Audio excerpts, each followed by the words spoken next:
Hi, this is Ed in the Great Pacific Northwest. Welcome to my channel. Please subscribe. I'm making a lot of videos these days. I'd love to have you participate with and leave comments if you like it or hate it. Anyway, if you really don't like it, don't make the comment, but what the heck. One thing I've learned over 3 decades plus of teaching is a lot of students walk in, whether they've been playing for a long time or beginners, is that they have trouble keeping that hi-hat going when anything else is going on. So they'll play a rock beat, fill, but that hi-hat, in fact, the hi-hat will stop at times. It'll keep going. Or the hi-hat will walk with the feet.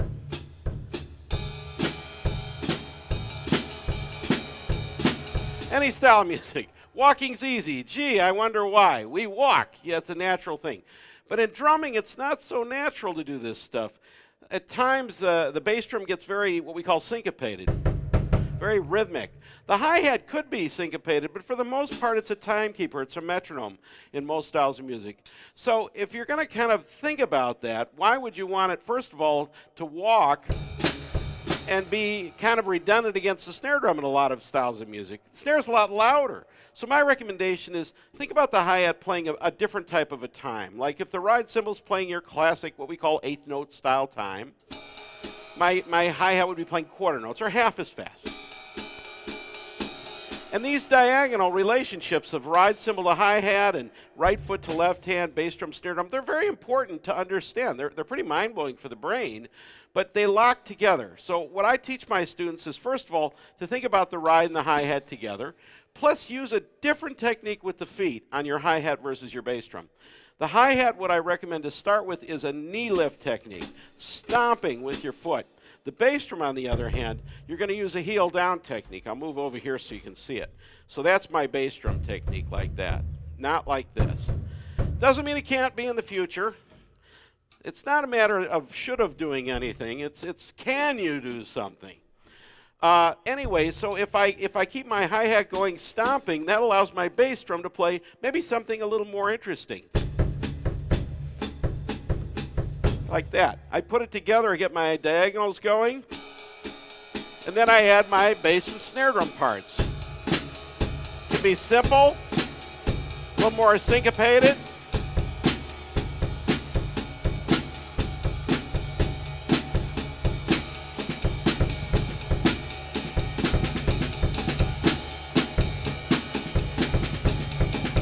So I can get pretty syncopated on both of those parts. If you listen to jazz, again, early forms of danceable jazz are more pulse-like.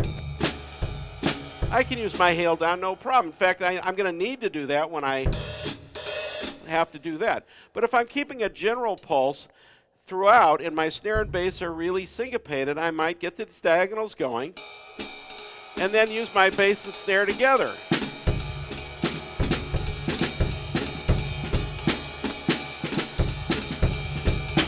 Now, one thing interesting about this is I'll teach students to start with this, and eventually they'll be able to reduce it back to a hi-hat with the foot. So it's really a training mechanism that you may or may not use in the future. But the idea is to learn it by just literally lifting up your thigh and letting it fall down like you're stomping on a bug. Anyway, that's the idea. And I can forget about it then and focus on other things. Not just time, but fills.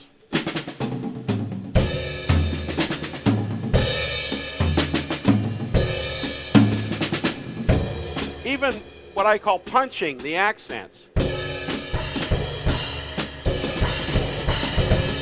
And as I get more syncopated on that bass drum, the more I like using that knee to kind of keep me honest on this. So you put it all together, you have time, fill, punch.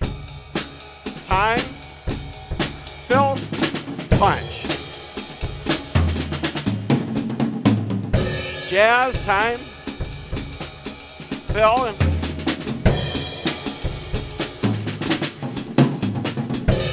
again, the hi-hat doesn't have to stop. So use these ideas, see what you think. I'm curious if they work for you. If they don't, hey, what can I say? It's free anyway. But if you can use your knee, stomp on that guy, you may have fun with it. You may realize, wow, that's pretty good. I know when I hire a drummer, if I'm playing marimba or vibes or something, and I hire a drummer, one of the first things I've always looked at is can they keep that hi-hat going? That gives me a sense of confidence as a musician in the band, saying, that drummer They're not going to lose the beat. They're not anything like that. I just know I can always count on it.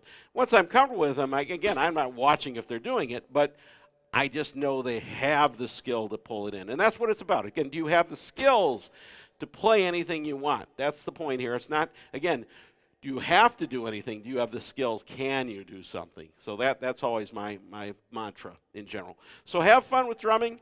And again, subscribe to the channel. Really help me out quite a bit right now. And appreciate it. If you're interested in private lessons or anything like that, go to my website as well. Thanks a lot. We'll see you soon.